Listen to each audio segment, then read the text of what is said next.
Hey guys, welcome back to the channel. This is a story about what if Naruto learns Uzumaki Kenjutsu. Before I start, please support for more amazing content and do consider subscribing to my channel and share this video with your friends. This is written by aprilliarsv, link in description and support writer. Let's start the video. Chapter 1. Prologue.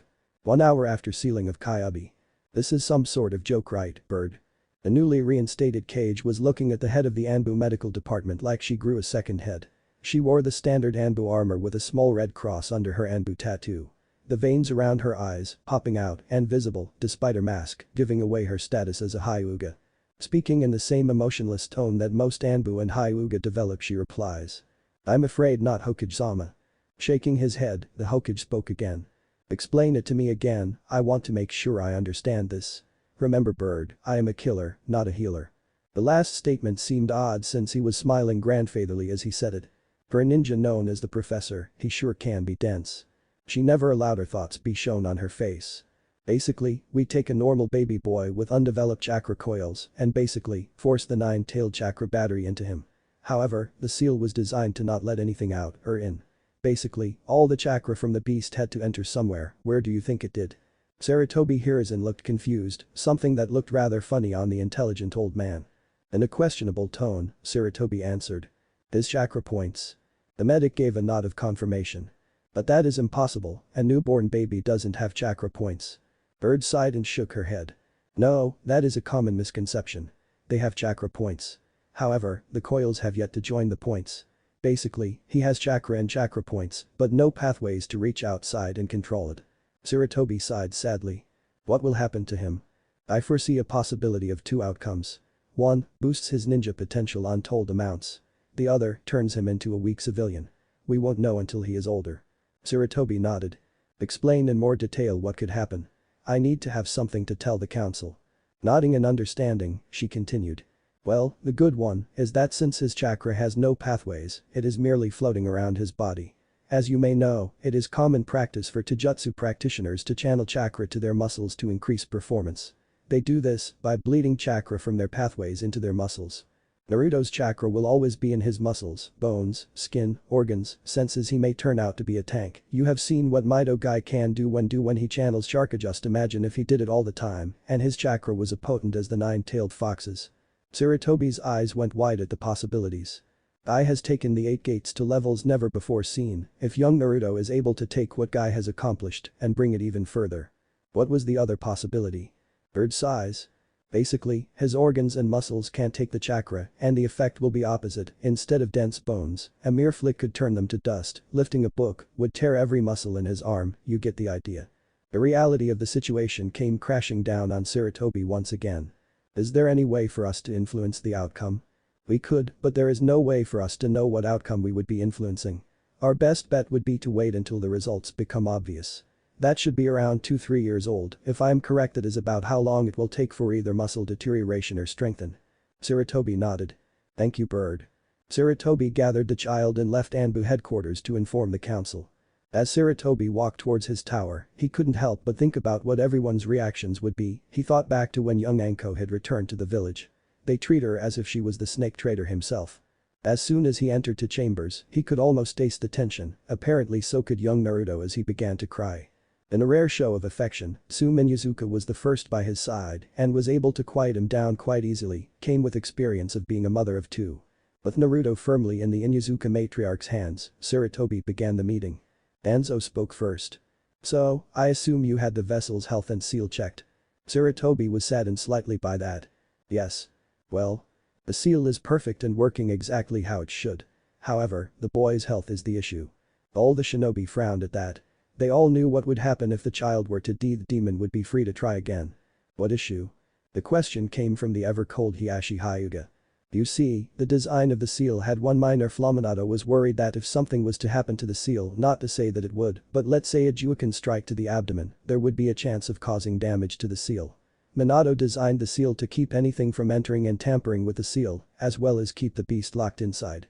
Tsum's impatient voice broke the silence. So? Her yell woke Naruto up slightly, something she was quick to fix before returning her attention to the Hokage. Unfortunately, that includes the chakra of the beast.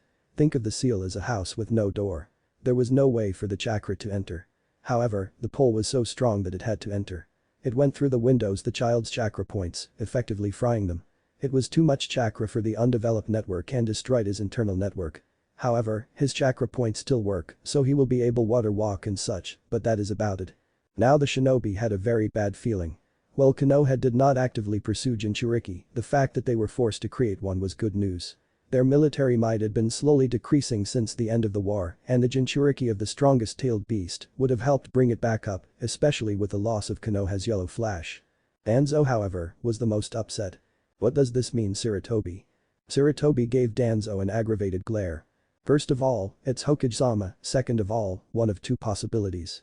One with Naruto having taijutsu potential that makes Mido Guy look like a Jinjutsu specialist, the other being where Naruto has the physical endurance of a donut. Everyone rose an eyebrow at that. It was Hiashi that spoke. "A donut, sir?" Sarutobi shrugged. "It has been a long day and that is what came to my head first." The civilian council head looked outraged that the child was allowed to live, while the shinobi council looked disturbed by the possibilities. "When is the earliest we would be able to learn which it is?" Shikaku looked bored and intrigued at the same time. According the Anbu head of medicine, approximately 2 to 3 years is when his body structure will either strengthen or deteriorate, the subject will not be brought up until then. Danzo's mind was working a mile a minute. The good taijutsu specialist is just what I need to partner with young Sai, 50% is a good enough chance for me together, they would be a force to be reckoned with. Konoha very well may get its weapon. Plus, if the child is anything but spectacular, that will allow me to reseal the beast into a host of my choosing. Hokage-sama. Danzo's distaste was not missed by any of the ninja in the room. Sarutobi narrowed his eyes at his once friend as he waited for him to speak. Where will the boy stay? He will need constant medical surveillance, as well as a competent seal master nearby, in case his health or the seal were to be endangered. As you know, my residence in Anbu HQ can provide both, perhaps the child would be best in my care. Sarutobi immediately knew where he was going, however, he already had a plan. I apologize, but I have already decided that the child shall stay with me until he is slightly older. However, several clan heads did not like that. The Uchiha clan will not stand for that. That is putting too much political power into the hands of the Sarutobi clan. The Hyuga and Aburam clan heads agreed while the others didn't care that much. Well, that is good and all, but you're forgetting who is in charge here. That statement reminded all present just who they were dealing with. The god of shinobi was not a man you wanted as an enemy. However, your fears of the balance of power are unfounded. Seeing as young Naruto's Jinchuriki status is not to leave this room. Most of the council's eyes widened slightly. Though, it was Inoichi that spoke up first. By Hokage-sama, a public Jinchuriki would be a great deterrent for war, especially if it is the Nine Tails Jinchuriki. The Jinchuriki doesn't help us if he hates his village. Look at Iwa, they have both the 4 tails and 5 tails, however, Han, the 5 tails Jinchuriki never even participated in the last war, Rashi, the 4 tails Jinchuriki was only seen participating in one battle, and he turned on his own shinobi and slaughtered half of them before the battle even began. All because of the hate and scorn the villagers put on them. It is human nature to fear what is unknown, it is also human nature to hate fear. No, it will be kept a secret and if we get put in a situation that leaking his status would be beneficial, then we will address the matter then. No one questioned their Hokage was a wise man after all. Before you go home and secretly tell your families and friends, I want you to be aware. Nobody outside of this room is aware of his status. Anybody who is discovered to know or even suspected of knowing will be interrogated for the person who told them and then both will be executed. Is that understood? Everyone's eyes became saucers. Sarutobi Hiruzen had always been a fair man. The fact that he was willing to kill an innocent individual just to keep this quiet told them exactly how serious he was. The clan heads nodded in understanding and the meeting was adjourned, they left the room, many with concerned thoughts. Tsume handed baby Naruto to Sarutobi on her way out when he was sure he was alone, Sarutobi turned to Naruto who returned his stare. I'm sorry you had to see me like that, I just wouldn't be able to deal with the possibility of you being hurt. Naruto didn't seem to care as he was already sleeping peacefully in the old cage's arms. 3 years later. Sarutobi Hiruzen looked down at the blonde-haired boy with a sad look in his eyes. The boy's skin was pale and ashy, his once bright blue eyes were dull and unresponsive. His spiky golden blonde hair now was matted to his skull. The monitors attached to the boy were not giving good news. Soon, a middle-aged woman with brown hair and wide eyes walked into the room and waited for the Hokage to acknowledge her. What is his condition? The woman sighed. Not good, sir, his kidneys are failing and his blood pressure is way too low to support his own life. His bone density has decreased by 77% and his brain function has all but ceased. I'm sorry to say, sir, but in my opinion, he won't make it through the night.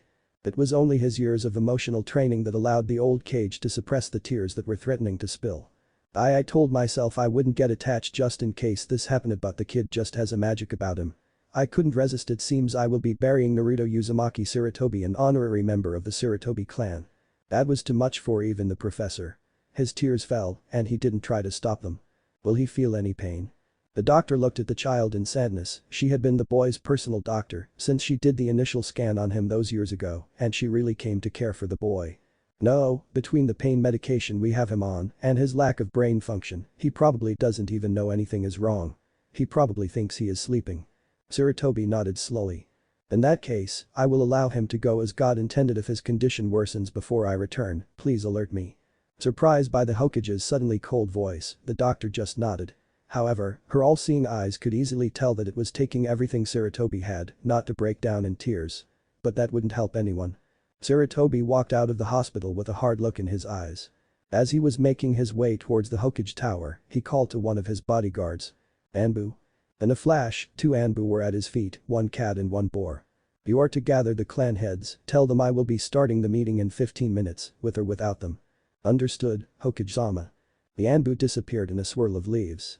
10 minutes later, the Hokage walked into the council chambers and was pleased to find everyone in attendance. Most, however, looked rather upset and disheveled. Obviously, pulled from other duties to attend the meeting. None looked more upset than Hiashi Hyuga, who was dripping wet with soap in his hair. He still wore his elegant Hyuga clan kimono, but it clung to his body because of the water. He obviously was in the shower when the Anbu showed up. Even with his state of dress, the man still looked regal, but furious. Hokage-sama, what was the meaning of this? Sarutobi sighed sadly. What we feared 3 years ago has in fact occurred. Everyone looked confused. Naruto's body is failing. His doctor doesn't believe he will survive the night. Tsume, Shikaku, Inoichi, and Choza all looked saddened by the news. Though it was tough to see, Hiashi and Shibi also shifted uncomfortably. They had all taken a liking to the boy. His strong will and natural charisma just attracted people to him like a magnet. He would often spend time in the Hokage's office just hanging out. Nearly every ninja in the village knew him and every kunoichi thought he was the cutest kid. There wasn't a soul around that could resist little Naruto, sitting on the corner of the Hokage's desk with a man's hat and robes weighted big on his body. His megawatt grin never faltering. Tsume spoke up. What about a better doctor? There has to be something that could be done. I got him the best doctor in Konoha right now. Our only other option would be Tsunade, and Jiraiya told me 2 days ago that she was recently seen in the land of snow. He will be dead before she gets here. Even through his hard voice, they can see the sadness in his eyes. While he felt no sympathy for the child, Danzo was disappointed that the blonde child failed. Stealth and Taijutsu were something that Konoha was severely lacking. They weren't ninja anymore, they were more like rock stars. Big flashy ninjutsu, genjutsu that wasted effort and chakra because it was cooler, not to mention taijutsu. The only real taijutsu expert Konoha had was Mido Guy, and while he was good, it wasn't enough. However, in the interest of Konoha, there must be a Kyuubi Jinchuriki. Danzo spoke before anyone could interrupt him. Hokage-sama, what of the seal? Surely if the boy dies then the seal will be broken. The other members of the council began to speak among themselves. They had been so saddened by the loss of Naruto that they forgot what he contained. It has already been taken care of. Jiraiya was able to negotiate with the Yondaime Raikage and acquired the Iron Bull seal. The same seal used to hold the Hachibi. He will be here tonight to assist with the sealing. Danzo, seeing his opportunity to strike, spoke again. Who will it be sealed into? Sarutobi sighed. His surrogate grandson was on death's door and all he could do was make sure that his death didn't result in the destruction of Konoha. We have yet to find a suitable container. However, it will be considerably easier using the seal because it will allow the chakra to slowly mend. As long as the child is under 10, then the seal and child will be fine. Danzo could barely hold back his smile. I have the perfect solution. An orphan nearly 5 years old already shows a lot of potential and is very loyal to Konoha. Normally, Sarutobi would have immediately refused anything Danzo said, but it was to perfect. He gave him a nod and Danzo left to make his preparations. Sarutobi took one last glance at the council. We will have another meeting when the sealing is complete. Good day. Sarutobi wasted no time leaving the room and heading for his office. Sarutobi spent the next 6 hours mindlessly doing paperwork, not really thinking about anything but the fun he had with Naruto. After 6 hours, a somber voice that still managed to sound jolly came from his window. "Hey sensei." Sarutobi didn't turn around, he knew who was there and why they were there. "Jiraiya." The now identified Jiraiya spoke again, a hint of desperation in his voice. "Are you sure there is nothing we can do, sensei?" "I'm afraid not, I knew this was a possibility, but I didn't want to believe it." Jiraiya turned his gaze to the floor. "I see." Both were startled by a knock on the door. "Okage-sama, Danzo Shimura is here. You said you wanted no visitors, but he said you would wish to see him." Jiraiya looked at Sarutobi in a confused manner. "Send him in." "Hi Hokage-sama." The door opened and Danzo walked in, with a child about 5 years old walking next to him. The child had short black hair and was wearing shinobi clothing. However, the thing that caught their eye was the emotionless look on his face.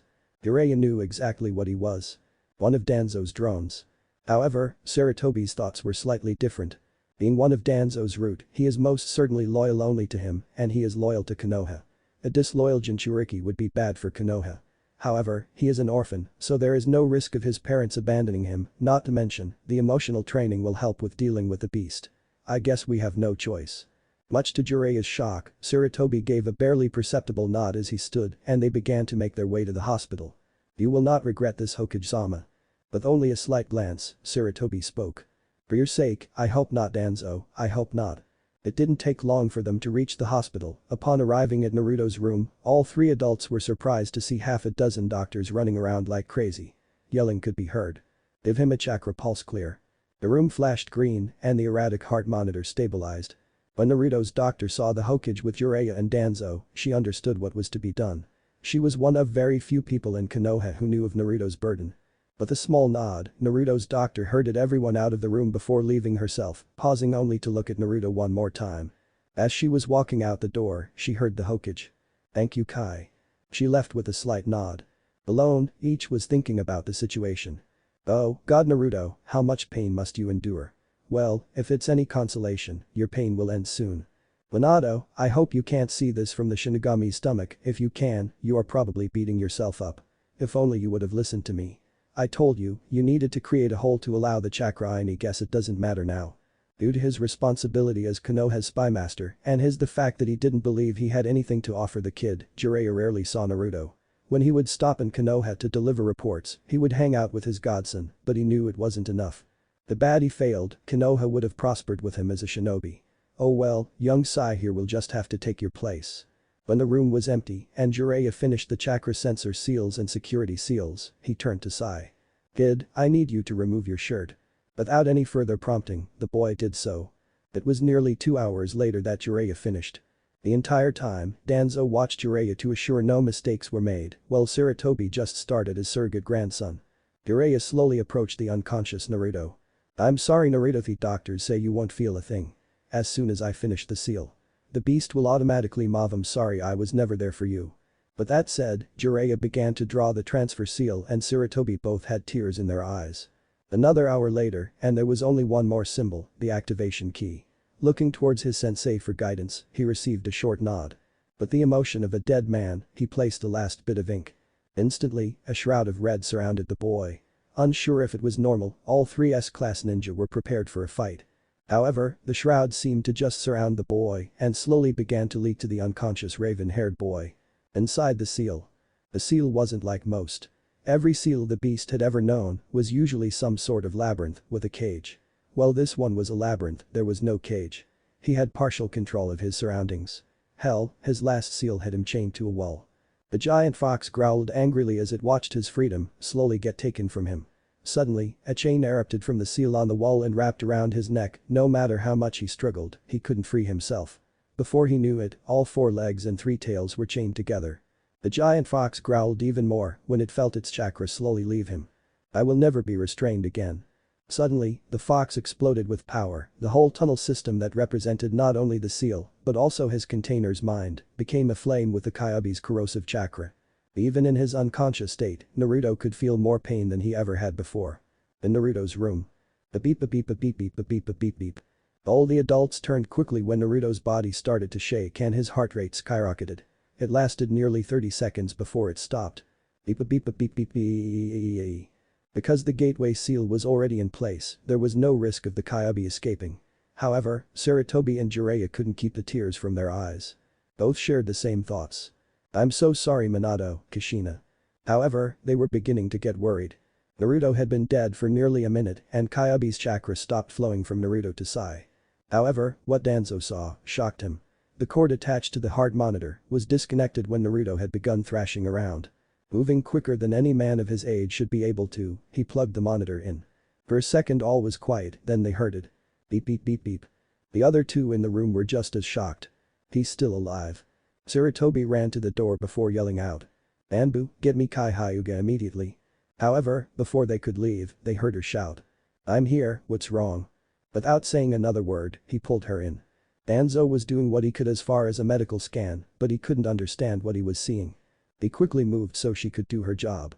She activated her Byakugan before flashing through several hand seals. Her hands turned green and she scanned his body. She couldn't stop the shocked whisper from leaving her lips. "Incredible." "What?" All three adults shouted in unison. "He'll be fine." The others were even more shocked than before. "What? How? When? Huh?" She nearly giggled at seeing undoubtedly the three strongest men in the village turned into incoherent messes. Luckily, her Anbu and Hyuga training prevented it. It appears as though the Nine Tails does not wish for his host to die or was trying to kill him faster. Danzo was the first to speak. "Explain." "Wealth amount of demonic chakra in his body rapidly increased. My first guess would be that it was attempted to escape, but no, it is simply flowing around his body. It even caused the release of the gate of opening. The added demonic chakra mixed with the influx of his own chakra and appears to be healing him at an incredible rate. I can literally watch the muscle fibers that were practically made of glass 2 hours ago form together, probably as hard as steel." However, all that was missed on two of the three. "So, he'll be fine." I gave her first smile of the day. "Yes, Naruto-kun will be fine." Sarutobi and Jiraiya were sure they heard music going off in the background. Mistake or not, they both owed the nine-tailed fox a thank you. Danzo was having difficulty suppressing his own smile. "From what I have seen of the boy, he possesses a strong will as well as decent intelligence, not to mention his undying loyalty to Konoha. I just need to make sure his potential isn't wasted." 10 minutes later, Danzo left with the unconscious eye. Had the boy opened his eyes, they would have noticed the red flakes in his normally black eyes before it disappeared and they returned to normal. Sarutobi and Jiraiya remained in the boy's room nearly all night, discussing what should be done.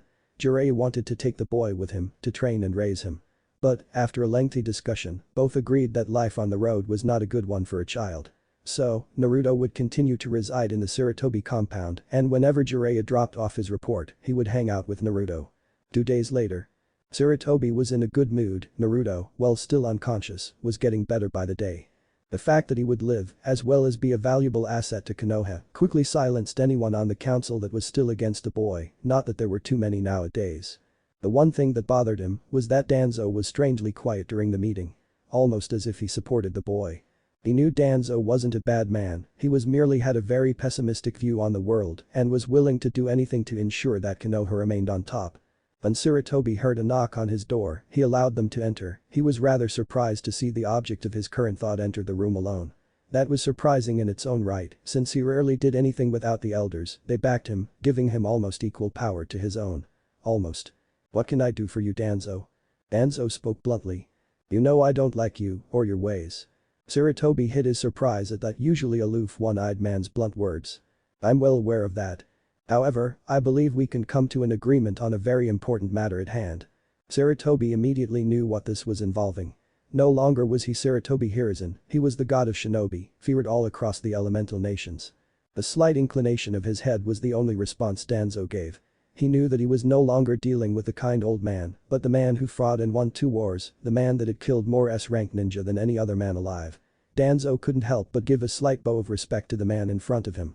"We both know the boy has amazing potential, it must be harnessed. Konoha needs a weapon like him." Sarutobi was about to snap, but Danzo cut him off. "Don't be a fool, Sarutobi, we both know shinobi are just weapons." It actually calmed Sarutobi down to know that Danzo wasn't just referring to Naruto as a weapon, but to shinobi in general. "The only difference between me and you is that I acknowledge that shinobi are just weapons to be wielded by their leader." Sarutobi couldn't help but nod slightly. He knew that shinobi were weapons, he just didn't like that way of thinking.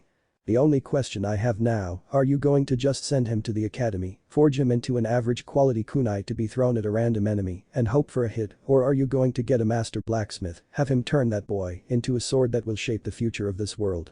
The analogy was perfect. Should Naruto become an average ninja, or a ninja of legends? Sarutobi gave Danzo a small smirk. This is going to be one beautiful blade, won't it, Danzo? In a rare show of emotion towards his rival, Danzo gave his own smirk. One incredible blade indeed. Chapter 2. The training begins. 6-year-old Naruto was staring at the board in front of him with an angry expression. He was losing, again. Despite his best efforts, complicated tactics seemed to be unattainable. He easily saw the best move for the small picture, but the big picture eluded him. 1 year ago, Gramps had brought him over to one of the other clan's houses. Apparently Gramps wanted him to learn to play this game. Well, 1 year later and he still sucked.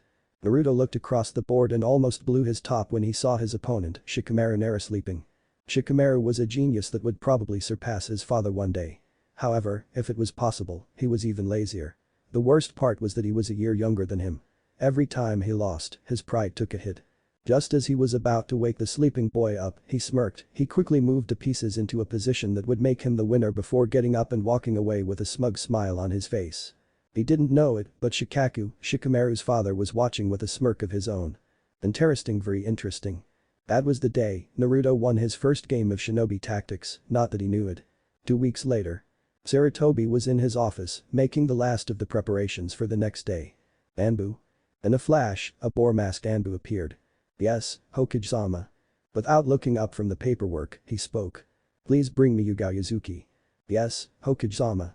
20 minutes later, the boar-masked Anbu entered the room, slightly trailed by Yugao Yazuki. Thank you, boar. The Anbu nodded before disappearing into the shadow. The Hokage looked up to see the ever-beautiful Yugao Yazuki. She had long purple hair to the small of her back and dark gray eyes. She wore dark blue shinobi pants, dark blue, long-sleeved shirt with a standard Chunin vest. Her katana was on her back and she was ready for whatever mission the Hokage had for her. She was the epitome of beauty and lethality. She was even considering taking a position in the Anbu Black Ops. You requested my presence, Hokage-sama. Yes, I have a sort of mission for you. It is only D rank, which I know is an insult, I just want to make sure it is done right. Plus, you will get to watch the Chunin exams tomorrow for free. Any mission you wish for me to complete, I would be happy to. Of course, of course. Anyways, my grandson, Naruto, I believe you know him. Yugao gave a slight nod with a small smile. Well, he wished to attend, but I could find no one to watch him, so I told him he would be unable to attend. Well, I was shocked when he ran into my office just yesterday with his piggy bank. He had nearly saved enough money for a D-rank mission. Yugao was shocked. Little Naruto saved up his money so he could pay for a mission to watch the exams. Sarutobi nodded and smiled proudly. I'll do it on one condition. The Hokage raised an eyebrow at that. They both knew she would do it either way. Take the money from the mission and buy the kid a boken, I'd like to see what he could do with Kenjutsu. Sarutobi smiled slightly and agreed. Okay, the exams start at 9, so be at my compound at around 8. Yes, Hokage-sama. The next morning, Naruto stood outside the front door. Anyone who looked at him could see the excitement in his eyes. He was practically vibrating. When Yugao started to walk up to the door, she didn't get very far when Naruto ran up to her and tackled her with a flying hug. Yugao-chan, are we going now, huh? Huh? Are we? She giggled at his antics before nodding. She set him down, and he grabbed her hand and took off running at speeds not usually seen until graduating the academy. Yugao couldn't help but be shocked at his natural speed. At their speed, it didn't take long at all to arrive at the stadium and take their seats. They were surrounded, mostly by civilians. Naruto looks down at the stadium floor, where the contestants were. He was easily able to identify 4 of the 10.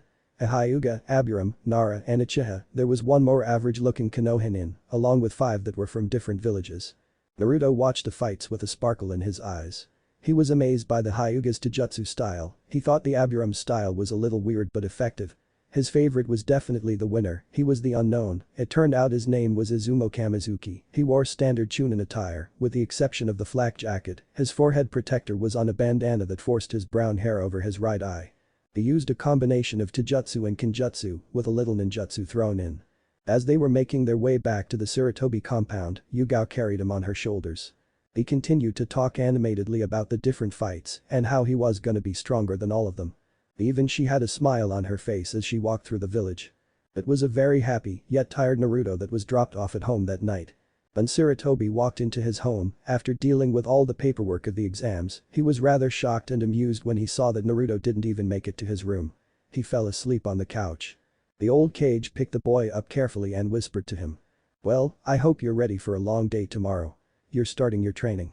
It was about 7 when Naruto woke up, well rested, and he had a dream about him being the greatest ninja in the world who needs ninjutsu and jinjutsu. He was smiling happily while thinking about the dream when there was a knock on the door. "Naruto-kun, are you awake?" "Yay, Gramps." Sarutobi opened the door and saw Naruto daydreaming while sitting on his bed. "Well, you better get dressed in those training clothes I got you. Your new sensei will be here in 20 minutes. Naruto's eyes lit up with pure joy. "I get to start training." Sarutobi just smiled and nodded as Naruto jumped on him and gave him the strongest hug he had ever received. The boy didn't even wait for him to leave before he started tearing off his sleeping clothes and putting on the durable training clothes his Gramps got him.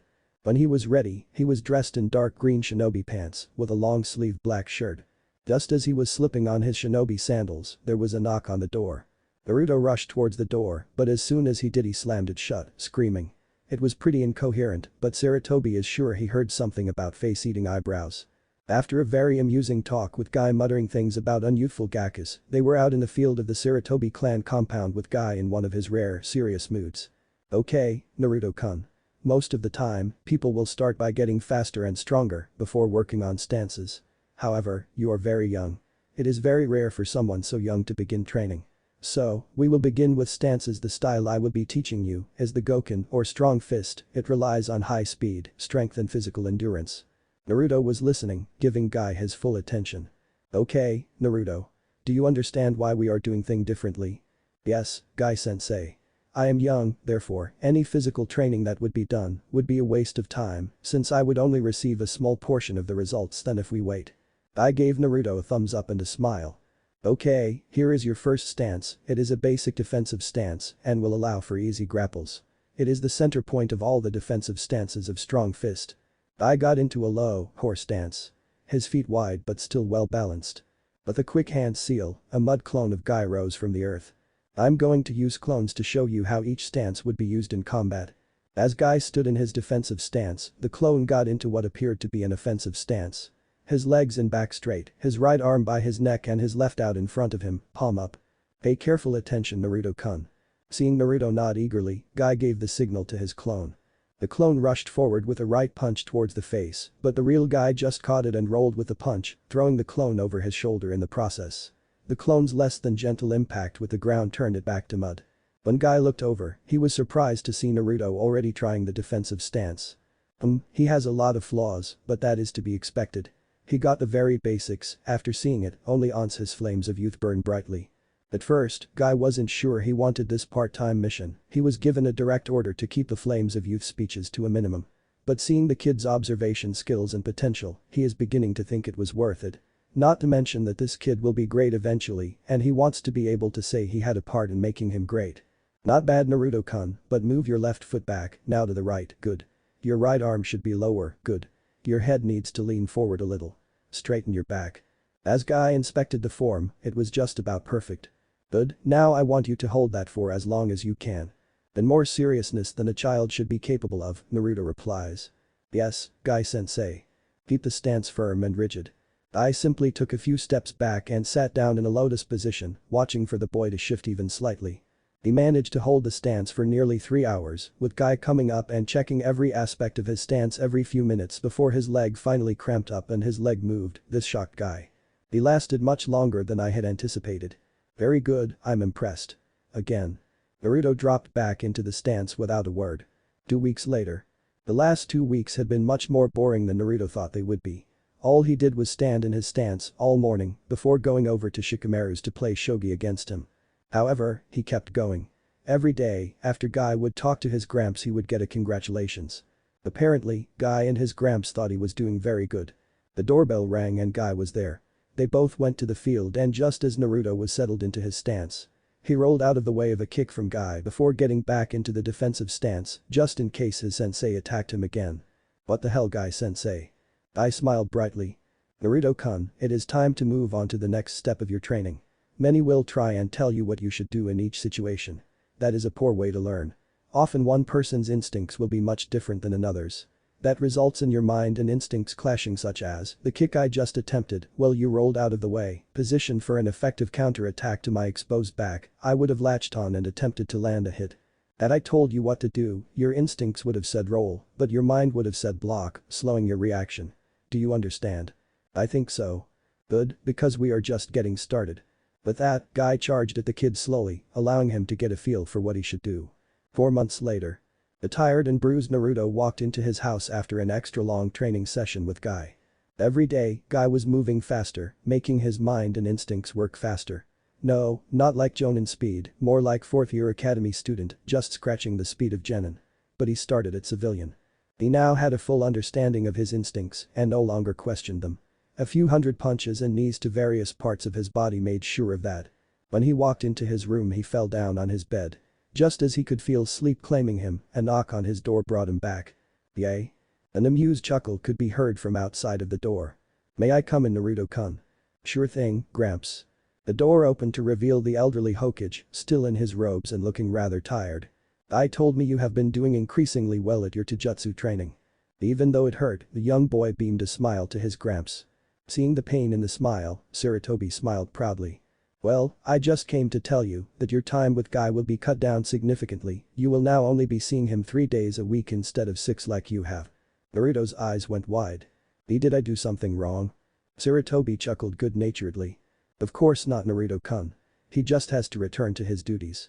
He is after all one of the strongest ninja in Konoha. Naruto nodded in understanding. So, will I be training by myself? No, I have a new trainer for you. His name is Hade and he will spend 3 days a week with you as well. Naruto smiled happily. Well, tomorrow is your first day with Hade, you better get some sleep. The next morning, Naruto is sitting cross-legged in front of Hade while the man talks. Okay, I am in charge of teaching your weapons training. For now, we will focus on basic kunai and shuriken. Cough cough, however, once you have mastered those, we will begin to work on swords cough. At this point Naruto was beaming with excitement. Hade handed Naruto several kunai and shuriken. Throw them each one at a time and aim for the bullseye. Thunk. Thunk. 6 months later. That was basically how he spent the next 6 months. Every other day would be with either Hade or Guy. The Hokage was very happy with the results, he was learning quickly. 7-year-old Naruto was walking happily down the street after eating some ramen. He was on his way to buy some new kunai, his were dull and were well beyond repair. He had been using the same 12 kunai for target practice for the last 5 months, it wasn't really surprising that they would need to be replaced. His Gramps had told him how to get to the weapons store, but he must have taken a wrong turn somewhere. As he is going, he sees a tall ninja, wearing standard Jonin garb with tall, silver hair, a mask covering his face, and his forehead protector was covering his left eye. The ninja wasn't paying attention to anything but the book in his hand. Running up, he stops in front of the unnamed Jonin. Hey, ninja-san. The Jonin looks up uninterested and raised an eyebrow, his eye slightly widening before returning to his lazy look. Naruto-kun, you sure are growing up nicely. I'm glad Hokage-sama decided to take you in. Maybe one day I will be able to bury my skeletons deep enough to truly help you. Me? Yep, I was wondering if you knew where the Higurashi weapon shop was. Gramps gave me directions, but I think I made a wrong turn. The Jonin smiled, at least Naruto thinks he did. The man's eye crinkled in a way that could only be a smile. You came from that street down there? The still unnamed Jonin pointed to the street behind him. Yay. If anything, the man's smile got wider, he thinks. Well, you should have gone right instead of left.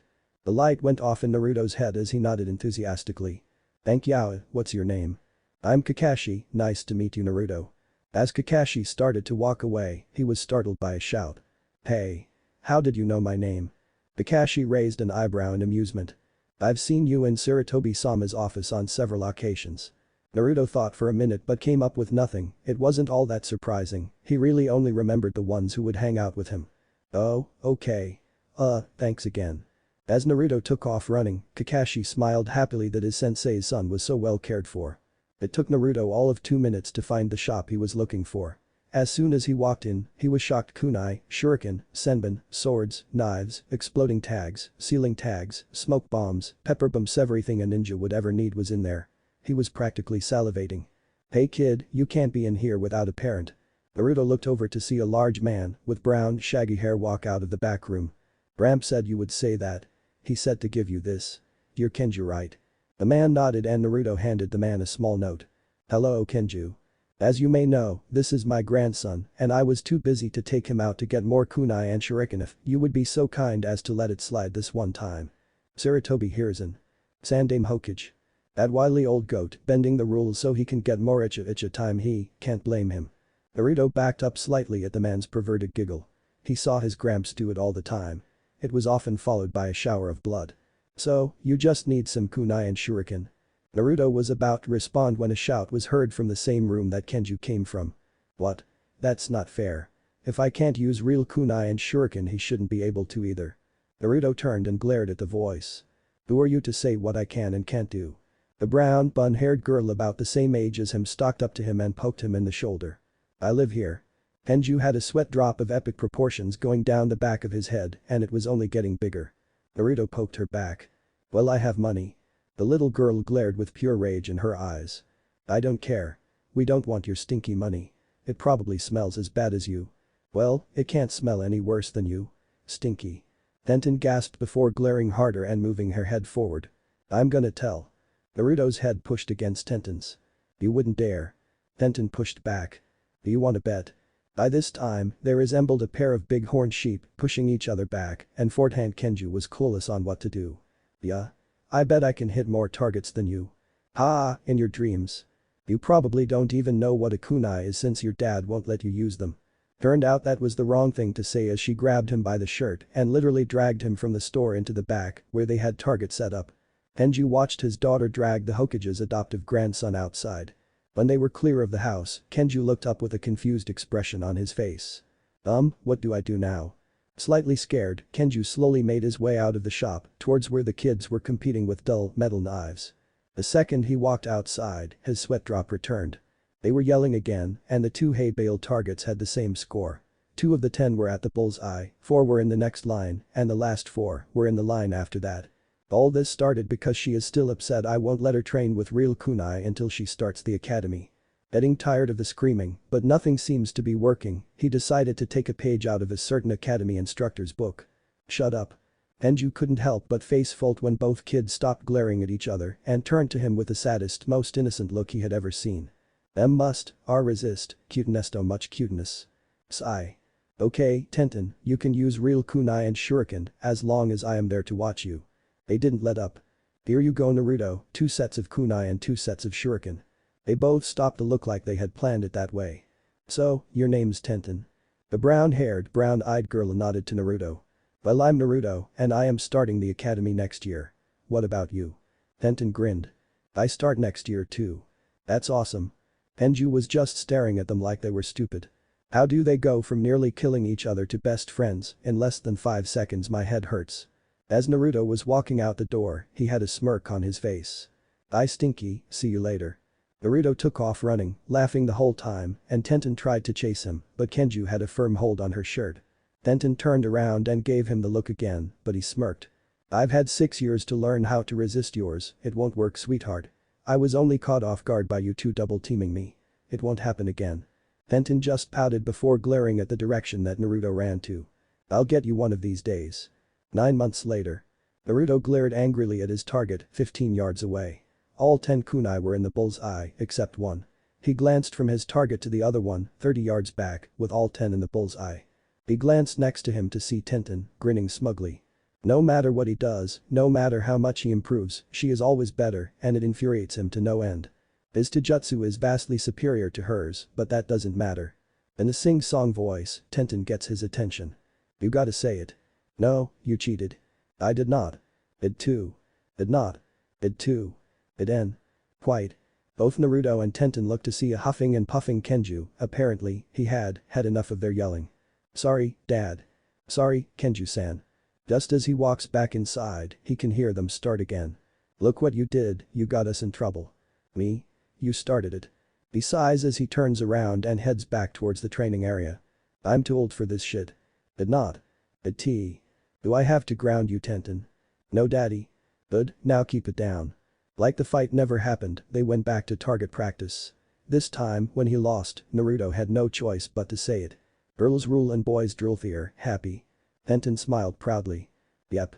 The next day, Naruto was outside with Hayate. He was going over the basics of swordplay, since earlier that morning, he received his first Bakken. It was time for him to learn to use a sword, something he is sure that Tenten would be jealous of. Which she was. 3 months later. Kenju is walking both Tenten and Naruto towards the academy for their first day. Both really excited to show the other up. When they arrived on the grounds, they were nearly an hour early, slightly nervous. Naruto and Tenten decided to stay with Kenju until it was closer to time for class.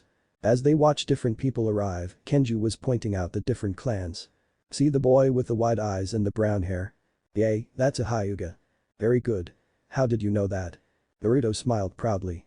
Gramps let me go to the Chunin exams last year, and Yuga-chan explained all the competitors to Methier was one Hyuga. Kenju nodded in understanding. Okay, why don't you explain to Tenten about the Hyuga? They're a clan that specializes in taijutsu that only they can do because they have these weird eyes. Kenju chuckled at the innocent but accurate explanation. The Hyuga clan has the most effective taijutsu style in all the elemental nations that is due to their eyes, the Byakugan. It allows them to see their opponent's chakra points and to control their chakra and insert it through other people's chakra points. From there, they can either seal the chakra point or send the chakra to attack an internal organ. No amount of training will ever increase the damage an organ can take. Both kids were starstruck at that. Wow, so they're like the strongest ninja in the world, right? Kenju chuckled. No, they actually aren't. In fact, if I remember correctly, their clan has the greatest number of A-rank ninjas in the village, but in all of their history, only one S-rank. Their taijutsu is the best, but as a clan, their superiority in taijutsu has led to them relying solely on that. They refuse to learn Gen or ninjutsu. Both Tenten and Naruto chorused their thoughts. That's stupid. Maybe, oh, look, there's an Inuzuka. They use incredible teamwork with their animal companions. They can be a force to be reckoned with. As all three continue to look, Naruto spots a boy with blonde hair. Is he from a clan? The three spend the next hour just learning about the different clans or even just families of their classmates. It helps when your father supplies the weapons to 90% of the village's shinobi. Kenju noticed several Chunin gathering at the entrance. Okay, kids, class is about to start, so I'm gonna take off. I'll be here when it's over. And no fighting, you hear? They both nod with an innocent look in their eyes. He can already see the Anbu showing up at his shop because his daughter was fighting Naruto in the middle of an introduction. He just sighs as he makes his way home. But the children, they are listening to a SCART instructor talk about shinobi life. Okay, for those of you who don't know me, my name is Iruka Yamino. I am the head instructor at the academy. I will now be directing you to what room you should go to. If you are here for your 4th year or if you failed your last 4th year, please go to room 103. If this will be your 3rd year. Naruto and Tenten were making their way to the room that the newcomers were supposed to go to. When they arrive, they see 8 kids about their age. They take a seat next to a kid with black hair to his shoulders, big eyebrows and perfectly round, black eyes. Hello, my name is Rock Lee and… However, Rock Lee was interrupted when Iruka spoke. Okay, you are all here for your 1st year of the Ninja Academy. Let me tell you, there are 10 students in here right now. We would say 3 at most are going to pass. All the children went wide-eyed and slack-jawed at that.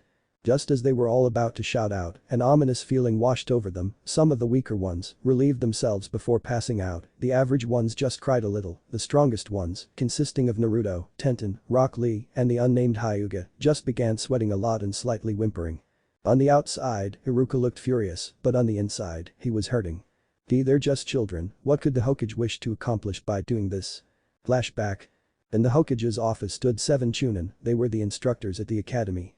I called you here because after going over the curriculum, I have now been able to figure out why exactly we still have fangirls graduating.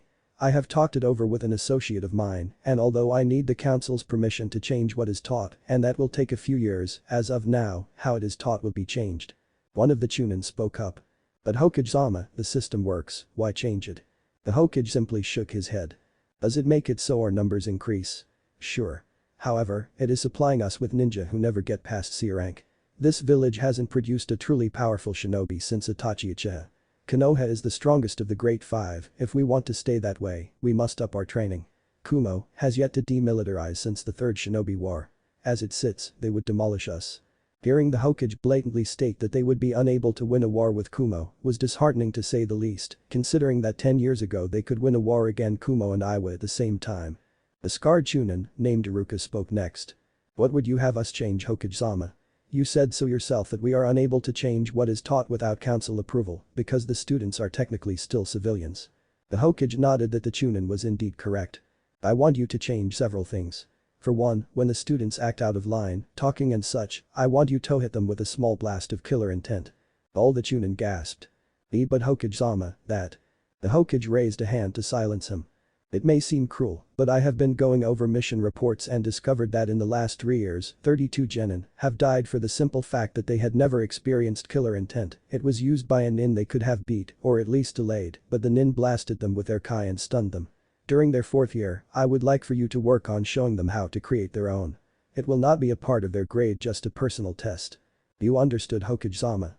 The Hokage continued. I was able to find a loophole and make the stupid flower pressing class optional. The kunoichi who opt to join, I want you to watch extra carefully, they are likely to be the weakest and ones who don't care about training. The female Chunin and teacher of the class looked disgruntled but nodded anyways. The final change will be the test. We used to just give the students a written test and then test their ninjutsu scores. However, it has come to my attention that there are 2 students in this year's new students that are unable to use any ninjutsu. However, I have also seen both train and are probably stronger than anyone else in the class. So, the test will consist of the written test, the ninjutsu test, a thrown weapons test, a genjutsu test, and finally, a taijutsu test. Then flashback. Iruka sighed, they were only children, but they wouldn't be for long.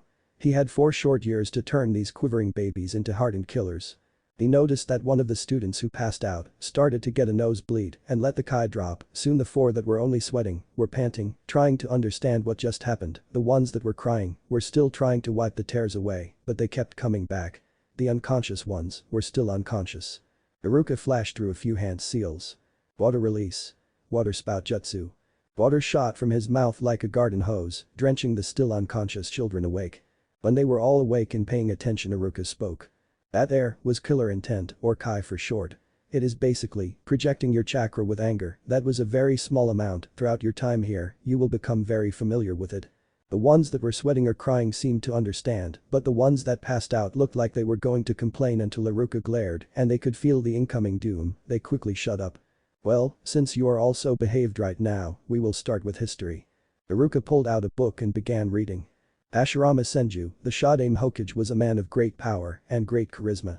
Meanwhile, in the Hokage's office, Sarutobi was looking at the file in front of him. He glanced up at the man in front of him. He was as old as himself, with bandages across his right eye and no left arm, a cane keeping him upright in his right hand. You have done your research. These 3 could be better than my own students. Yes, I believe they could. Sarutobi looked down and read over the file one more time. Team request. Team route. Sensei. Danzo Shimura and Torin Fu. Team. Naruto Uzumaki, Tenten Higurashi, and Sai. Reasoning. Naruto Uzumaki has shown great skill in taijutsu and kenjutsu. However, he has yet to be trained in stealth and assassination, something he would excel in. Tenten Higurashi, daughter of Kenju Higurashi, aka Konoha's wind cutter. It is highly likely that she has inherited her father's high wind affinity. Danzo is the only wind user in Konoha. Wind chakra combined with her long-range weapons would make her a deadly kunoichi, especially when combined with Uzumaki's close-quarters strength. Asuma hasn't returned to Konoha yet. Sai developed a unique skill that allows him to bring creatures he draws to life using chakra and ink, skillful in kenjutsu and taijutsu, prefers mid-range combat with his ink creatures. Chakra reserves similar to that of previous Ichibi Jinchuriki. Sarutobi hummed in thought. This could prove to be very fruitful. Tentena's long-range support with her already deadly accuracy, and if your assumption is correct, then the greatest defensive element, Naruto with his physical strength, speed, endurance and kenjutsu skill in close range. It is Sai I am unsure of. Well, his skill set seems perfect. I fear that having a team member that fails to understand the value of bonds would hinder the team's growth. Danzo gave his rare smirk. I had a feeling that is what you would believe, so I did something I have never done. I allowed a boy in my ranks to skip a portion of emotional training. Sarutobi raised an eyebrow at that. He foresaw all of this. He is as cunning as ever. I do have one question, Under-sensei, you put yourself, along with 2 others, what is the reason behind this? Danzo nodded, expecting the question. I have many duties to this village, I am unable to go gallivanting around the elemental nations with a genin team. Those 2 are 2 of the strongest members en route and their teamwork is flawless. Sarutobi was in thought once again. I will agree to this team, however, before I allow them out of the village with those two, I want a demonstration of their skills. I will trust my life in your hands, but I won't trust my grandsons on anyone's word. Danzo nodded before leaving. He would have commented about the uselessness of emotional attachments, but knew it would be useless. 2 years later. Naruto stood, glaring at his opponent. He was dressed in a pair of dark forest green shinobi pants, a matching, long-sleeved shirt with a black vest over it. In each hand are the wakizashi he had just received yesterday. The swords had no guard, the hilts and sheaths were a dark forest green, much like his pants. The blades had been a bright shiny silver, but now were dull and scratched. Not that swords were of poor quality, this fight was just that hard. The sheaths across his back and a blade in each hand, reverse grip in his left hand and standard in his right. Leaf style. Dance of the full moon. Naruto quickly shifted his stance slightly, preparing to block. He had seen this attack over a dozen times and he still couldn't properly defend against it. Suddenly his opponent charged in a blur, a sort of genjutsu cast on himself, causing a dozen overlaying images, one's attacking with an overhead swing, some attacking with a side swing, a few attacking with an underswing. Unfortunately Naruto couldn't tell which was the real one. All the shining blades looked remarkably like a full moon. Taking a guess, Naruto blocked the one going for his right shoulder with his right hand and tried to retaliate with his left hand. Unfortunately, the phantom sword just passed through his, he knew it was over at that point. He felt his teacher's sword cut him from his left thigh all the way to his right shoulder and there was nothing he could do. His left leg was numb and he couldn't even feel it, let alone move it. His right arm hung uselessly at his side. You want me to use the crescent moon on you, but you still can't block the full moon, come on, let's get you to the hospital. And no. Arg. Naruto swung his sword with his left hand and attempted to land a shallow cut on his sensei, but his sensei blocked the strike before landing a hard blow to the side of his face with the blunt side of his sword, knocking him unconscious. Pei-8 looked at the wounds across his student's legs and chest, only to find that when they should have gone about an inch deep, his sword only cut the surface. Kid, you don't know how lucky you are to have your durability. Cough. With that, he picked his student up and made his way to the hospital. When he entered, he was face to face with a furious-looking Kai Hyuga, the boy's personal physician. She turned away with Naruto in her arms and began to walk away, but he is sure he heard something that made him pale. Just know, I'm telling Yuga-chan of the condition you brought the boy she thinks of as a little brother into the hospital. Pei-8 is gaping like a fish out of water. I'm dead. The next morning, Naruto walks into class and is immediately on the receiving end of Tenten's fist into his head. What the hell is the matter with you, you idiot? I go over to your house yesterday to spar and Tsurutobi-sama tells me you weren't there because you were in the hospital from training. Grrr. What do you have to say for yourself? Naruto is sweating profusely while Tenten glares. Ayu. He couldn't finish as Tenten slammed her fist on his head again, sending him into a heap on the floor. Just as she was about to continue, the whole class felt something that they were slowly getting used to. They felt Iruka's Kai and it was directed at Naruto and Tenten, who quickly got to their seats and were quiet. Okay class, this is your last day of the second year.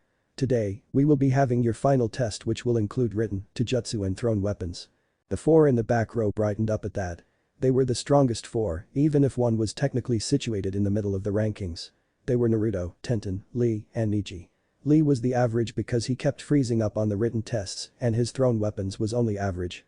What made them happy was that they all specialize in one of those areas, Naruto, Lee, and Neji in taijutsu and Tenten in thrown weapons. 4 hours later. Everyone in class is waiting for Iruka to tell them their grades. Okay, I have posted your grades on the wall, after you check them, you can leave. Be back here in 1 week. Immediately everyone was up looking at the scores. Naruto and Neji tied for first, Tenten was closely behind them, and Lee was in the middle because of his good taijutsu, average thrown weapons, but borderline, failing written scores. Naruto was grinning smugly while Tenten glared at him. You think you're so strong? Meet me at training ground 4 in 10 minutes. You're on. Having gotten used to their arguments, the class ignored them as they left the room, glaring the whole way. Next day. Naruto groaned as he sat up. Blunted or not, those things hurt. During their spar, Tenten had taken advantage of the fact that he was injured and unable to move as quickly as usual. Normally, she would hit him with 1 or 2 kunai, no, yesterday she got him with over 2 dozen, each expertly thrown. Knock, knock, knock. Naruto was easily able to recognize the soft knock of his Gramps. What's up Gramps? Naruto-kun, Guy is here. Now Naruto was confused. Guy had told him he had a few days off. Getting up quickly, Naruto made his way to the living room. Guy-sensei. Hello, Naruto-kun. So, what's up sensei? I got in his nice guy pose. Well, I just received a mission and it will take quite some time. I was going to give you these when we restarted your training, but I will give them to you now. I pulled out 2 weight bands, lined with kanji. These are your new weights, I want you to wear these at all times. They are completely waterproof so you can bath with them, and they are not horribly uncomfortable, making sleeping with them on fairly easy. No, as for your workout, I want you to do 5 laps around the village, 1000 push-ups and 2000 sit-ups every day, got it? Hi guy sensei. 2 years later. The new graduates sat in a room, most of their once classmates, gone, failed the exam. All that remained was Naruto, Neji, Tenten, Lee and Inamoi Yamanaka, the nephew of the Yamanaka clan head. While he wasn't very skilled with his clan jutsu, his genjutsu skill more than made up for his weakness. Iruka walked in and smiled proudly, while not many students passed, the ones that did were really good. Team 9 will be Neji Hyuga, Rock Lee, and Inamoi Yamanaka. Lee looked sad that he wasn't on Naruto's and Tenten's team, but quickly brightened up. Naruto and Tenten were shocked when they heard a very familiar shout. Dynamic entry. The wall next to the door was turned to rubble, amazing the newly formed Team 9. I am the youthful Mido guy, and I will be your new sensei. Please meet me at Training Ground 9 in 7 minutes. The new Jonin blanched, Training Ground 9 was over a 10-minute run away. Without wasting any time, they jumped out an open window and took off running. Iruka had a sweat drop that he couldn't get rid of. Anyways, Naruto, Tenten, you are supposed to meet your sensei and new teammate at Training Ground 36 in 1 hour. They nodded and took off. It only took them 20 minutes to arrive and were surprised to find someone already there. The boy seemed to be about their age, maybe a few years older. Though he seemed relaxed, the second they arrived, they noticed his hand twitch to the tanto on his back. The boy stood up and turned in their direction. They finally got a good look at him. He was slightly tall for his age, about Naruto's height with short black hair and black eyes, his skin was extremely pale. He wore black shinobi pants and sandals with a black and gray jacket that stopped above his stomach, on his back was a tanto. Hello, from the description I received, you must be Tenten Higurashi and Naruto Uzumaki. I am under the impression that we will be teammates. Naruto nodded. I guess, we were just told to meet our teammate and sensei here. By the way, do you know who it is? Sai just shook his head. I'm afraid I do not. Meanwhile, in a tree, overlooking them stood 3 people. One turned to the other 2. Fu, Torun, you know your orders, attack, don't kill, allow me to see their skills and potential. The now identified Fu and Torun looked at their leader and chorused. Hi Danzo-sama. Naruto, Tenten and Sai were talking, attempting to get a feel for each other's skills. Naruto summed everything up first. Well, seems like I'm short range, you, Sai, are mid-short range, and Tenten is long range. The other 2 nodded, having come up with the same idea. Just as he was about to speak, all 3 throw several shuriken towards the trees.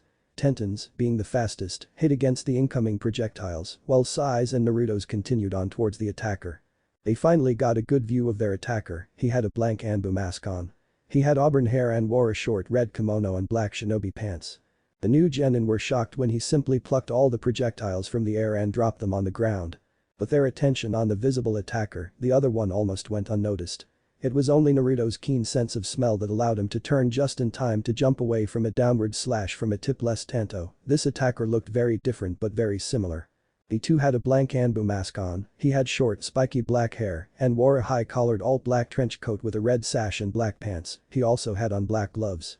Without delay, Naruto drew both his wakizashi and settled into a stance, his left hand held a sword in a reverse grip, blade pointing to the side, his right hand held the sword pointed towards his attacker. All fighters were at a standstill, Tenten holding a small scroll, ready to unleash hell, and Sai with a scroll and ink brush, something that both Naruto and Tenten noticed and would have questioned at any other time.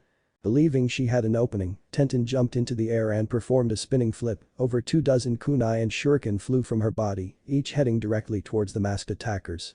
As the unknown attackers dodged and blocked the incoming weapons, Naruto and Sai began their assault, Naruto attacking and defending with both swords and Sai using an impressive display of a jutsu neither Naruto nor Tenten had ever heard of to keep his opponent at a distance. However, it became obvious that he was no slouch in Kenjutsu when the attacker overcame Sai's and Tenten's attacks and got close to Sai. However, this brought something else to their attention, they were both using a tipless tanto. In Naruto's state of unawareness, he was caught flat-footed by a swing across his chest. The blade cut his clothes but missed his skin. Being too close to use his swords, Naruto flipped backwards, stabbing both swords into the ground and kicked the attacker in the chin. Just as both were about to charge again, an older-sounding voice cut through the noise like butter. Stand down. Though the voice sounded old, it had an authority to it, one that people just listened to, one very similar to the current Hokage. What surprised the two new genin was that the two attackers stopped immediately and stood straight up, not even caring that they could kill them. "Fu, Torin, you may return to base, you have done all I needed." "Hi Danzo-sama." Naruto and Tenten looked the old man over, he only had one arm, had bandages over his right eye, and walked with a slight limp. However, they noticed that their teammate was not standing beside them, but bowing low. "Danzo-sama." Rise, Sai. The now named Danzo looked over all three with an appraising eye. "My name is Danzo Shimura, I like to see Konoha prosper, I dislike those who threaten Konoha, and my dream is for Konoha to remain as the strongest village. Now you." Danzo pointed to Tenten, the brown-haired girl couldn't help but obey, he just gave off a leader's aura. My name is Tenten Higurashi, I like training and Naruto. I dislike those who think women cannot be as strong as men. My dream is to be a powerful kunoichi as strong as Tsunade Senju." Danzo's voice cut through the air. "Surpass." Tenten was slightly nervous still. What? "Never strive to be as good as someone else, strive to be better." Tenten nodded slightly and turned to Naruto. "My name is Naruto Uzumaki, I like training, my Gramps and Tenten, I dislike those who think I can't be a shinobi because I can't use nin or genjutsu. My dream is to be a shinobi feared across the elemental nations, just like my Gramps." Danzo then nodded towards Sai. "My name is Sai." Naruto and Tenten were waiting for him to continue, but it never happened. Before either could berate the boy, Danzo spoke up. "As I said, my name is Danzo Shimura and I will be your sensei." Chapter 3. A Ninja Life. Danzo was standing in a tree, looking down at his students, they stood in a tight triangle formation, each warding off the attacks of either Fu or Torin. To be honest, he was very impressed, he had expected to have to set aside an entire month to teamwork. However, Naruto and Tenten each knew each other's abilities so well that they knew what the other would do and when they would do it. It was fairly easy for them to add Sai into the formation. "Stand down." As if a switch was flipped, Fu and Torin dropped and bowed to Danzo, while Team Root merely took a slightly more relaxed stance, they learned quickly not to let their guards down. "As per the Hokage's orders, I have taken the time to train you in teamwork. I must say that you reached a satisfactory level quicker than I believed you would." Naruto and Tenten beamed at the thinly veiled compliment, while Sai was his usual stoic self. "Now, we will begin working on your individual strengths. Naruto, you will go with Fu, he will teach you stealth as well as various assassination jutsu." Naruto nodded, happy to be learning something new. "Sai, you will go with Torin, you will be working on your chakra reserves as well as combat tactics and your personal jutsu." Sai nodded. "Tenten, I will be working with you. There are several jutsu I believe would be very beneficial to your fighting style." Tenten nodded with barely restrained glee. Fu gestured for Naruto to follow and took to the trees, Naruto following, Torin did likewise with Sai following in the opposite direction. Danzo continued to stare at Tenten blankly. If she was honest with herself, it was beginning to unnerve her slightly. "Tenten, channel chakra into this." Danzo merely handed her a small rectangle of paper, not much bigger than a business card. However, she had seen many of them and knew what it was. Her father sold them in the store. Despite all that, her eyes were wide. But Danzo-sensei, Konoha protocol states that genin are forbidden from being taught elemental manipulation." Danzo merely stood there, his face unchanging for nearly a minute before speaking. "As a student of mine, you will quickly come to realize that it is okay to break certain rules, as long as it is for the betterment of Konoha." Still unsure, Tenten nodded. "Now, channel your chakra." When she did, the paper slowly split cleanly down the center. Danzo had to repress a frown of disappointment in order to not discourage the girl. However, Tenten was unable to keep the frown from her face. "Do you know what that means?" "Hi, my father explained it to me, the paper splitting down the center means wind speed it cuts is the strength of the affinity. Mine traveled very slowly. My affinity is weak." "Correct. However, you are young, your affinity will grow as you use it. Now, you will not need much of an affinity for what I have in mind to teach you." "But Naruto." Naruto stood in a field, very few trees around, but he still was unable to find his emotionless sensei. He could smell him and he could hear him, however he could not distinguish where the source was. Naruto was surprised when his sensei's voice came from right behind him. "I see, Danzo-sama was right. Well, your disease has in fact improved your senses, you have yet to truly train them. That is the first thing we shall rectify. In this field I have placed 7 sense scrolls around the area. You are to find them, here are their counterparts." Naruto was slightly confused. "Sense scrolls?" If Fu was annoyed by his question, he didn't show it. "They are 2-part seals that give off the same scent, the Inyazuka clan had them commissioned to train both their ninja dogs and themselves. Now, move. Without a second delay, Naruto grabbed the top scent scroll and inhaled deeply, attempting to embed the smell into his memory. But Sai sat in a meditative seated position, wisps of chakra coming off him like an aura. Torin just watched him passively as the boy in front of him poured out more chakra than many Jonin possess. 6 months later, training ground 2. Sarutobi stared at his longtime rival, searching for any deceit. "So, you believe they are ready for a mission outside of Konoha?" A nod was his only answer. "You remember our agreement?" Danzo's disposition never changed. "I wouldn't be here if I didn't." Sarutobi couldn't hold in the smirk. "As shrewd as ever. Now, my only test will be for Fu and Torin to at the very least, fight evenly with Kakashi." Danzo stood, staring at Sarutobi. Kakashi was to the Hokage's side, waiting for instructions. "Acceptable."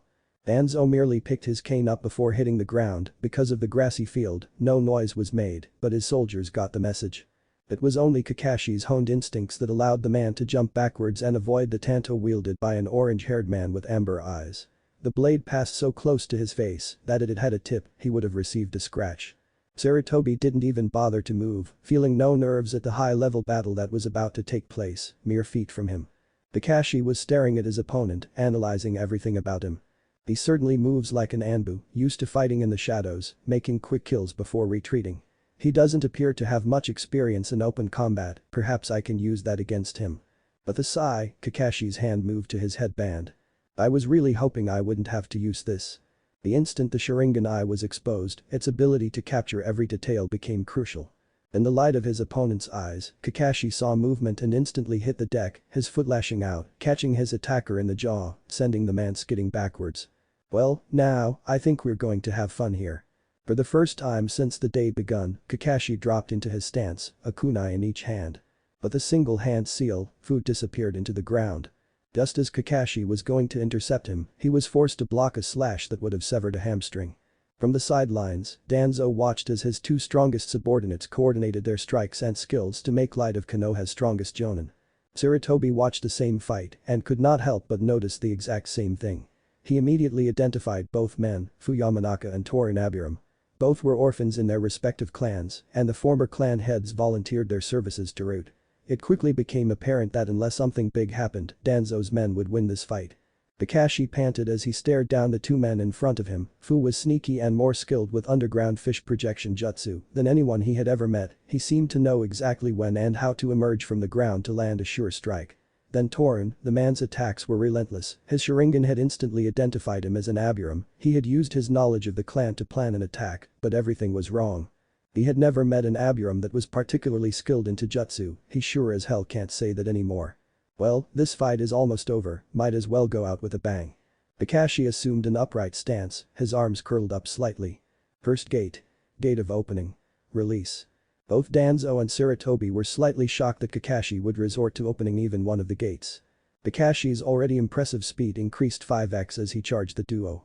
Luckily for them, their emotional training reduced any shock they would have felt.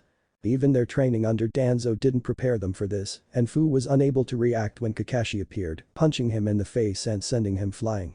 Luckily for the auburn-haired ninja, Kakashi had already focused his attention onto Torin and missed the hand seal Fu made. He also failed to notice that Fu hit the ground the same way someone would hit water. Upon sinking into the ground, Fu began to set up his plan. Kakashi swung punch after punch at the Abiram, and the man was having difficulty avoiding the blows. He had learned quickly that blocking was not nearly as effective when the man's strength was now 5x greater than before. Kakashi finally found his opening and landed a heel kick to Torin's chest, sending the man flying backwards. The sound of something coming from the ground behind him had Kakashi turning, his arm already cocked. By the time he could see his target, it was already too late. Kakashi's punch nailed the strange puppet flying backwards. It landed in a heap as Kakashi stumbled. Torin stood, having recovered from Kakashi's kick. He calmly walked towards Kakashi, and the two stood side by side before walking over to both Danzo and the Hokage and dropped to a knee. "Danzo-sama, your orders have been carried out." Sarutobi didn't know what to say. He thought they would have challenged Kakashi, but to have actually beaten him, he was a borderline S-rank ninja. Danzo kept talented company indeed. Danzo stood, no emotion on his face, but even with a visible emotion, to have been able to beat Sarutobi at something was liberating. Fu, release the jutsu and return Kakashi to his body. Kakashi nodded before falling to the ground. He didn't stay down long as Kakashi returned to his own skin. Wow, what an out-of-body experience. Kakashi couldn't help but laugh at his own pun. Danzo turned to Sarutobi without acknowledging Kakashi's joke. Are we in agreement? Sarutobi nodded. Make sure they know that they are to keep that team safe. Of Team Danzo later that day. The three members of Team Danzo Team Root sat down in a clearing and ate lunch. As they ate, Danzo spoke. Now, I want to inform you that you will not be attending the upcoming Chunin exams in Kumo. All three were surprised and thinking the same thing. Danzo-sensei seemed very excited about us winning the exams in Kumo, why did he change his mind? The three knew better than to question Danzo, but he told them anyways. After speaking with the Hokage, we have both decided to delay you until next year. The exams next year will be ones for the ages. Seeing his students' curious look, he decided to sate their desire for knowledge. Next year, we hold the exams. However, on top of that, Mido Guy's team, the one with the Hyuga prodigy is waiting. Plus the last Uchiha, along with the clan heirs to nearly every clan in Konoha, will graduate this year and likely participate next year. All of their eyes settled on understanding. I see you understand, well Kumo is probably the current strongest nation, their lack of visitors cause a lot of business to go elsewhere, it also means that nobody would be able to witness the exams. You would simply be showing off for Kumo and the other hidden villages. You would be merely painting a bullseye on your back. However, Konoha allows daimyos, wealthy merchants and many other important people to watch, the people who actually request missions. To have as many talented genin in one exam will likely increase Konoha's mission requests by approximately 20%. The genin nodded. They learned quickly that the only thing Danzo felt any true passion towards was helping Konoha. Okay, I would like to inform you that today, your probationary period of 6 months is over and you are now allowed to take missions outside of the village. I already received your mission from the Hokage. There is a caravan traveling from the fire capital to several nearby villages and back. However, they ran into some bandit trouble during their last trip and wish to be cautious. You will guard them for the duration of their trip. Any questions? Both Tenten and Naruto turned to Sai, he was their tactician and would know the questions to ask. Yes, how large is the caravan, how many people, how many stops, what villages are we stopping in, what are the caravans selling and are there going to be any other guards? But questions, however, I do not have the answers. You will be meeting up with the two that made it in exactly 2 hours at the northern gate. Fu and Torin will accompany you on this mission. They have orders to stay in the shadows unless your lives are in a danger you are unable to handle. All three nodded in sync. Prepare for 2 months out of the village, dismissed. The three genin disappeared in a blur, each towards their home to prepare. Naruto stood in front of his bed, all the equipment he was going to bring was laid out. 2 wakizashi. 6 sets of clothes. 10-foot length of chain with a barbed kunai attached at one end. 100 feet of ninja wire. 36 kunai. 57 shuriken. 4 pepper bombs. 12 smoke bombs. 1 dark green HOOT for stealth to cover hair. 1 food PILL. Naruto shuddered slightly, thinking about what happens when he takes them. 2 weeks worth of ration bars. Inspecting all his gear one more time, Naruto nodded and began preparing everything, storing most of his items into his backpack and items he could need at a moment's notice in his kunai pouch on his right thigh and tool pouch at his left hip. Tenten looked at the pile of scrolls, each one loaded with enough weapons to supply a small army. She just finished sealing the different weapons she would need into 12 different scrolls, she stored enough weapons for any one battle in each scroll, but had enough scrolls so she wouldn't have to take the time during the mission and perform her self-designed sealing method, which took a lot of time and chakra. She recounted her exploding tags and confirmed that she only had 499 and not the 500 she desired. So with a sigh of frustration, she pulled out her ink brush and a blank note and began to draw, careful to add the correct amount of chakra to each section of the basic seal. After inspecting every aspect of the seal, she nodded and applied the chakra to instantly dry the ink, she placed it on the pile and put 20 into her kunai pouch and sealed the rest into a single scroll. She grabbed all the scrolls and put them in the right spot on her clothes. She long ago made special shirts and pants with scroll pockets. As she walked towards the front door, she heard her father chuckle a little, the chuckle turned into a laugh, and finally, the laugh turned into full-blown howling. Tenten just stared at her father like he was insane. What's wrong, Dad? Trying and failing to stifle his laughter, Kenju just let it out, his slightly graying brown hair waving as he shook his head in an attempt to calm himself. After nearly 10 minutes and a hard punch to the top of the head, Kenju calmed down. I just don't know whether to be proud or embarrassed. About what, Dad? Kenju's giggles came back, but he got them under control. You see, a common problem for a new sensei's first mission out of the village is that they usually don't bring the right equipment. With wide eyes, Tenten ran her hands over every scroll in a manner that would have given any boy her age a nosebleed. No, I have EVERYTHING 12 weapon scrolls, 1 seal scroll with exploding and flash tags, and my ready-to-use equipment. Kenju's giggles came back once again, with a sigh, Tenten just began to head towards the door, her father was obviously joking. I think you forgot clothes, sweetheart. That froze the 13-year-old girl on the spot. She didn't forget clothes, she couldn't have she wouldn't. That's just not something someone forgets, right? However, much to her embarrassment, she had put an extra weapon scroll in its place. Tenten made the walk of shame back up to her room to grab her clothes with Kenju talking out loud about how he couldn't wait to tell Naruto-kun. Sai was in his bleak apartment in the village. Since he was joining the standard ninja ranks instead of route, he needed a standard residence. Sai had long since had his gear packed, checked and rechecked. He simply sat on his bed and drew.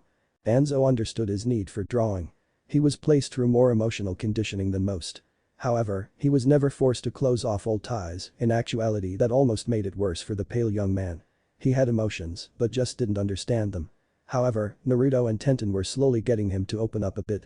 10 minutes till time, and all three arrived at the gate at the same time, each with a determined expression on their faces.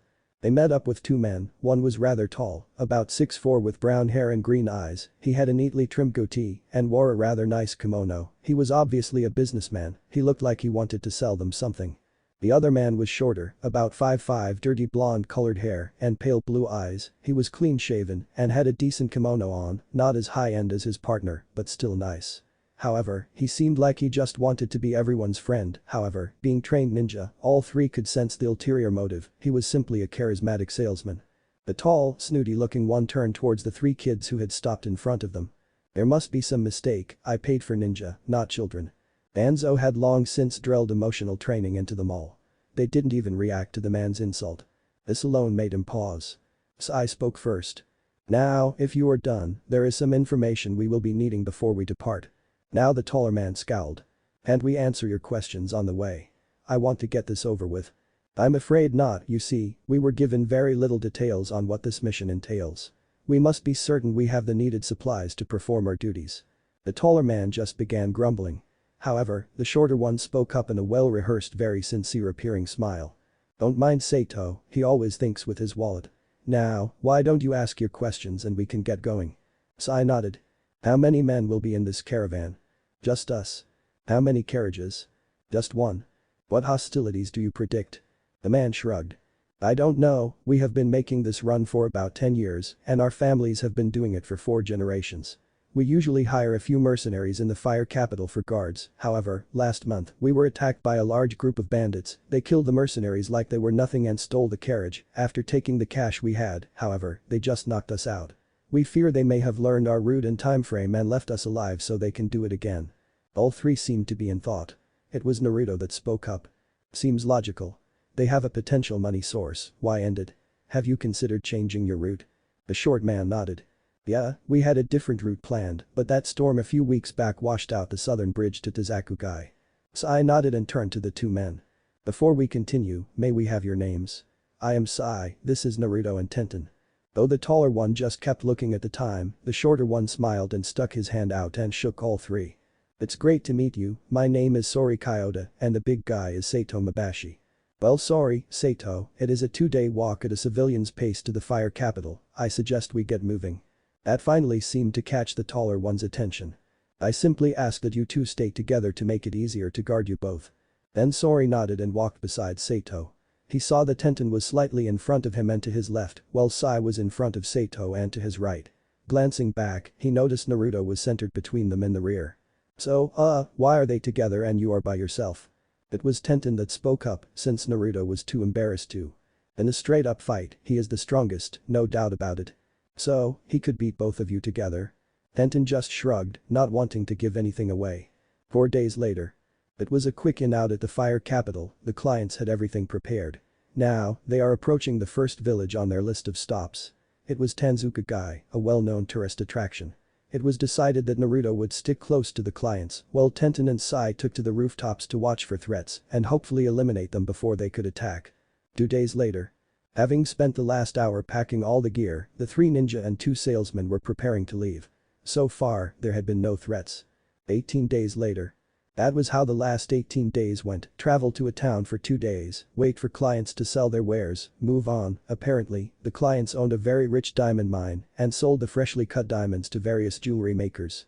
Finally, they were done, they just left the final town. It was at the border of the land of rivers, but still in the land of fire. It was known as Weeping Willow Village. It was surrounded by the large trees that make up its name. It was a nice, small village with average tourist traffic. They had left the village about 2 hours ago, and Naruto thought he could hear someone following them. It unnerved him quite a bit. However, the noise disappeared altogether, and that scared him even more. He signed to his teammates what he heard. A slightly rustle of clothing was all he heard before the shout. Wind release. Devastation. A giant gust of wind shot towards the ninja and their clients. Sai's quick thinking saved the clients when a large bird picked them up and retreated to the sky. Tenten was able to apply chakra to her feet and stay in place while guarding her face with her arms. Unfortunately, Naruto's condition made it so he needed a second before he could level out his chakra, meaning he couldn't stick to the ground. When he was picked up by the wind and thrown towards the river, his quick thinking saved him. The kunai, attached to a chain, embedded itself deep within a tree, keeping Naruto from being thrown away. After only a few seconds, the wind died down. Damn brother, I thought you would have at least gotten one of them. Shut up idiot, you saw I almost got the blonde one. I don't think the idiot knows how to stick to surfaces. Besides. You remember the last ambush, your first attack didn't get anyone either. Naruto and Tenten were able to get a good look at the attackers. They looked like copies of each other, black shaggy hair, brown eyes, and average height. What surprised them were their ages. It wasn't very often that ninja made it past 20, and they appeared to be in their 30s. The only difference was one wore a dark green tank top and the other wore a white one. They both had a Kusa forehead protector with a slash through it. The two continued to glare and yell at each other until they jumped apart, Sai having rained kunai and shuriken from his elevated position. The two nin barely dodged all the weapons sent their way, Naruto and Tenten having joined in on the ranged attack. Damn it brother. End this. Both men stopped, the one in the green blocking all the weapons that would have hit the one in white. The man in white was busy flashing through hand seals. Wind release. Wind bullet jutsu. The man in green hit the ground as a bullet of compressed wind shot straight for Sai in the air. Sai's ink bird barely dodged the man's attack. However, all three knew what needed to be done, he needed to stay out of range of the attackers while Naruto and Tenten dealt with the two. Sai didn't really understand it, but he truly hoped they came out of this battle okay. Both men had several cuts littering their bodies when they stood, making sure that Sai was nowhere to be seen. The man in green stepped forward, glaring at the two Konoha nin. HMP. Now we can deal with you too. Don't worry brother, I got this. Earth release. Earth clone jutsu. For several seconds, it felt as though the very earth itself had begun to shake until suddenly, one by one, copies of the man in green appeared. Soon there was a sea of clones, black hair and brown eyes as far as the eye could see.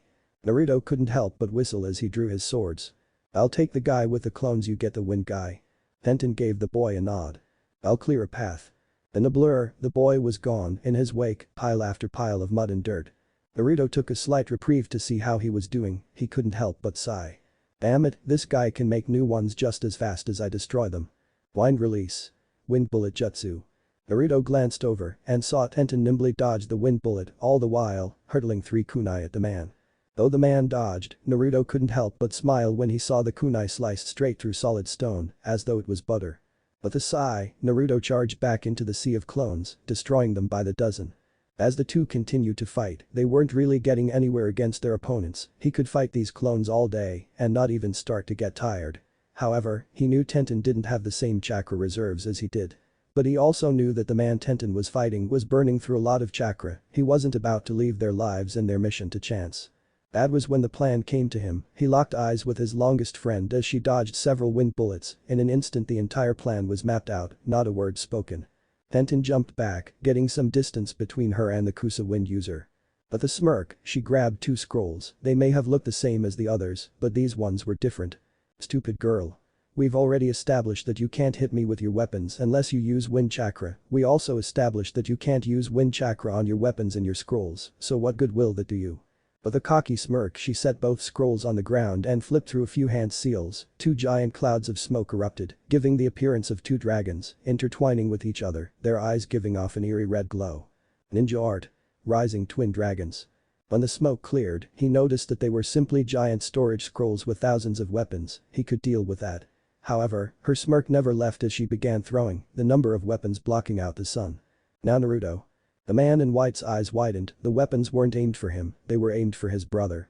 He turned around with urgency, only to see the resolute face of his brother's blonde-haired opponent, his sword less than an inch from cutting off his head. Time seemed to stand still for both brothers, as it seemed the last sight they would see would be the impalement beheading of their brother. High in the sky, Sai watched with an emotion he wasn't overly sure of, but he thought it might be happiness that Naruto and Tenten both won without taking any real injuries. Following procedure for when protecting a client, Sai created another bird and 3 clones, ones that looked like him and the 2 clients, and had it land. When the 5 conversed for several minutes with no other attacks, Sai deemed it safe to return to Earth. Upon landing, the root ninja was unsure what to do, he didn't know what would be proper in this instance. For several seconds the 3 stood there, Naruto and Tenten still feeling rather proud of their first fight, not overly affected by the fact that they just killed 2 men. Sai turned to them, placing a hand on each of their shoulders, getting their attention. "Well done, Les, Flatchest." In an instant both of their moods had deflated. A distinct growl made its way from Naruto's throat. "Do I have to kick your ass again to get you to stop with that?" Before the argument could escalate any further, the tall man, Sato, spoke up, his voice shaking slightly. If you don't mind, I'd really like to get home." For a civilian, the man was really good at hiding his emotions, he just watched 2 12-year-olds kill 2 grown men and then joke around, the men's bodies still pooling blood. Instantly, the atmosphere changed, they were the harsh killing machines he had seen earlier. The 3 nodded and Tenten went to work sealing the more expensive weapons, while Sai sealed the bodies of the 2 nin. Naruto flipped through his bingo book, hoping for a clue on their identities, but couldn't find anything. It was only a few minutes later that both Sai and Tenten were finished, the carriage had been damaged in their initial attack, leaving the 3 ninja to carry the men's stuff, luckily, Tenten just sealed it into a scroll for transport. Noon, following day. Naruto sighed, the village gates were finally in sight. The trio of ninja had dropped their clients off at the fire capital 2 hours earlier and then began heading home. Naruto and Tenten were glad to see the village gates. The second the 3 crossed the threshold into Konoha, they were alerted to 2 presences that appeared beside them. It was Fu and Torin, having finished the mission successfully, the 2 could now show themselves. Fu turned to the 3 genin. "Report to Hokage-sama now and be at the usual training ground tomorrow at 6 AM. The 3 nodded to their auburn-haired sensei and took off towards the Hokage Tower. Sarutobi sighed as he overlooked another useless matter. "I hate this job." Naruto walked in the room, unnoticed by the distracted Sarutobi as the man said that. "You know, I don't think you're allowed to say things like that. Your ninja might lose faith in you." Sarutobi smiled towards his grandson and his team. "Welcome back, Naruto." Report. Naruto assumed an upright stance, Tenten on his left and Sai on his right. The blonde boy began going over the details of the mission. When he was done, Sarutobi was intrigued. Kusa missing nin in their 30s, you say?" The Hokage thought for a few minutes but came up with nothing. "And they weren't in your bingo book?" At Naruto's shake of his head, Sarutobi walked over to his bookshelf and began to search. "Ah, here it is. Look in here, I'm sure you'll find them in here." The book was much larger than the field version they give out to Konoha shinobi. The symbol of Kusa on its cover. That Naruto-kun is a compilation of every missing nin to ever come from Kusa. When either a bounty is collected or a nin is believed dead, they are removed from the bingo book. However, they stay in there forever. Naruto and Tenten crowded over the book as they flipped page after page, it was in the middle of the C rank section that they found them, at least what seemed to be them. Rank? C. The Satsuma brothers. Academy graduation age. 6. Alias? NA. Status? Missing dead. Info? Twins, hailed as prodigies during the third shinobi, used a combination of flawless teamwork and their respective jutsu to wear the enemy down before going in for the strike. Particularly skilled at preparing ambushes at a moment's notice. Charges? Failed to report in after a successful mission during the war. They have been unheard from since that time. Skills. One is particularly skilled with earth release, the other uses wind release. Reward. 45,000 for both. Naruto and Tenten both spent a few minutes examining the pictures and agreed. This is them. As Sarutobi looked at the info, he was surprised. They must have been rather impressive, granted their bounty wouldn't have attracted much attention, but to survive as a missing ninja for nearly 20 years is quite the feat. I'll be sure to send the bodies to Kusa and will make sure you each receive your portion of the bounty. The 3 teens nodded and waited for Sarutobi's next orders. You are dismissed. But the bow, they were gone. Sarutobi couldn't help but smile. Your father would be proud of the man you're becoming. 2 months later. You proved in yesterday's training that you are all improving well. Go to the Hokage Tower and request a mission. You are to complete the mission and return. Understood, Danzo-sensei. In the past 3 months, they had taken 5 C-rank missions, each one ended with their blades getting bloodied, and while it affected Naruto and Tenten at first, they have both come to terms with the job they signed up for. The three made their way quickly through the village and towards the Hokage Tower, their two ever-present shadows following at a distance. Neither Fu nor Torun have had to reveal themselves in even one mission. When they arrived they were immediately allowed in to see the Hokage. "Ah, Team Danzo, here for another mission." Naruto spoke for all of them. "Yes, Hokage-sama." The elder Hokage looked through the missions before finding one that would suit an assault and assassination team. "Ah, here we go. A small group of bandits have been attacking various travelers on the road to and from Tenzuka town. We can't have that, now can we? I want them gone." All 5 nodded and chorused. "Yes, Hokage-sama." When they disappeared, Sarutobi smiled fondly thinking about his grandson. "I was worried about making Danzo, Naruto-sensei, but it is obvious that his methods are indeed effective, though the old warhawk may not know it, the will of fire burns deep in his veins, and he is causing theirs to burn brightly." Since they all carried the gear they would need, they set out for Tenzuka town. Sai gave the symbol to halt and the other 2 complied without complaint. Sai pulled out his scroll and began to draw. Moments later, a large caravan was made, 2 civilian mercenaries walking alongside it and several wealthy businessmen inside. The smirk crossed Naruto's face. "Nicely done, Sai." The 3 ninja waited patiently for the caravan to get ahead of them and they proceeded to follow it, taking to the trees. It was after nearly 2 hours of travel that they saw movement. Naruto got a whiff of 4 different scents. In an instant 3 men charged from the trees and the civilians could do nothing as they were each cut down. The bandits looked at their targets in confusion when they started to melt. One of the bandits touched one of them, smelling the strange black substance. "Ink." Sai's emotionless voice sent a chill of fear down the back of each of their necks. "Ink clone." Burst. The bandits could only watch with fascination as symbols began appearing on the melting people. When the symbols stopped moving a voice was heard. "Get back." Boom. When the smoke cleared, Naruto gave an impressed whistle. The ground was burned black where the explosion reached, the 3 dead bandits' bodies were thrown across the road. "Damn, your ceiling is getting better, Sai." A series of curses flew from the bushes. "Hey asshole. Do you have any idea how hard it is to find idiots that will do whatever I tell them to? Well, let me tell you, it is surprisingly hard." Before he could continue, all 3 genin threw several kunai at him. He was surprisingly nimble and able to dodge easily, now the genin could get a good look at the nin. He was surprisingly from Konoha, if the headband was anything to go off. He wore brown pants and a grey shirt. His hair was as black as his eyes. You kiddies may have some skill after all. Without waiting for a response, he pulled out 2 kunai and flashed through several hand seals, the kunai hanging from his pinkies. Lightning release. Offensive bolt jutsu. The unknown Konoha threw the kunai and as they flew, a small stream of electricity danced between them. All 3 easily dodged and moved for the attack. Tenten kept him from running with well-placed kunai and shuriken. Naruto attacked head-on with Kenjutsu and Sai backed him up with 2 one-tailed foxes that reached Naruto's waist.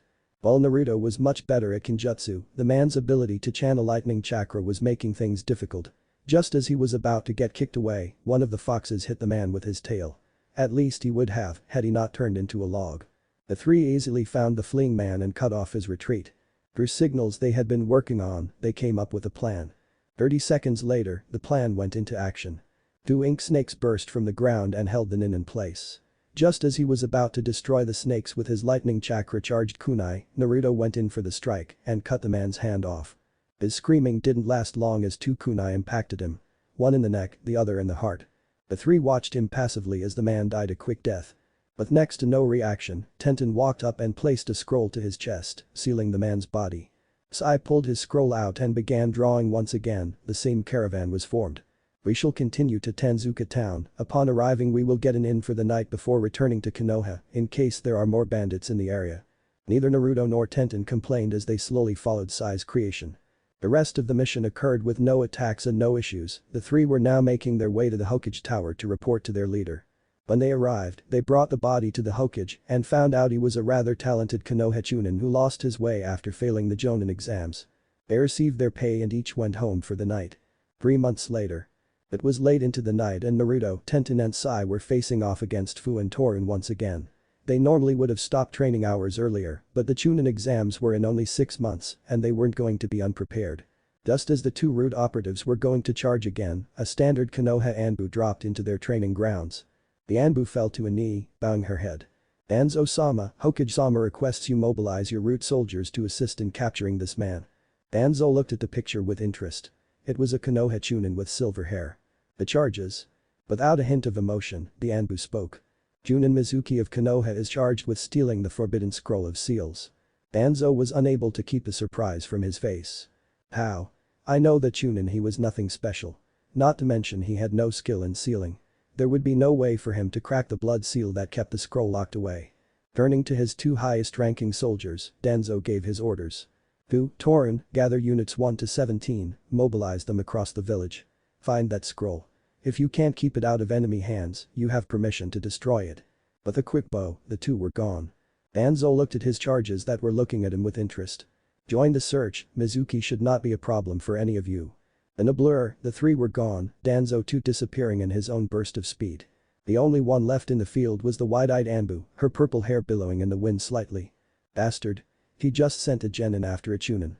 Is he trying to get them killed? The Anbu ignored the Hokage's orders to rejoin the search and instead began to tail Naruto's team. But Mizuki.